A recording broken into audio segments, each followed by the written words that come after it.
যে লাইলাতুন নিসফু মিনাশ শাবান, শাবান মাসের মধ্য রজনী আল্লাহ পাকের রহমত।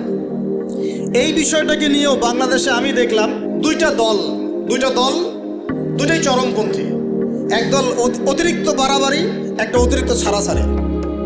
বাড়াবাড়ি আর ছাড়াছাড়ি। একটা অতিরিক্ত বাড়াবাড়ি, সে একদম শবে বরাতকে মনে হয় লাইলাতুল কদরের উপরে নিয়ে যাচ্ছে। লাইলাতুন নিসফু মিনাশ শাবানকে কোনো ক্ষেত্রে বাড়াবাড়ি পন্থীরা একদম লাইলাতুল কদরের উপরে নিয়ে চলে যাচ্ছে। আর ছাড়াছাড়ি যারা, তারা বলছে এই রাত্রে কোনো কিছুই করা যাবে।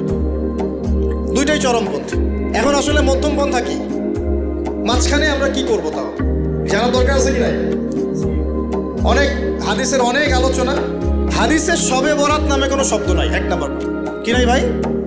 শবে বরাত নামে কোনো শব্দ নেই। আছে লাইলাতুন নিসফু মিনাশ শাবান, শাবান মাসের মধ্য রজনী। শাবান মাসের মধ্য রজনী। শাবান মাস কি? উত্তর, নবী সাল্লাল্লাহু আলাইহি ওয়াসাল্লাম রমজান মাসের পর যে মাসে রোজা রাখতে বেশি গুরুত্ব দিয়েছেন তার নাম শাবান।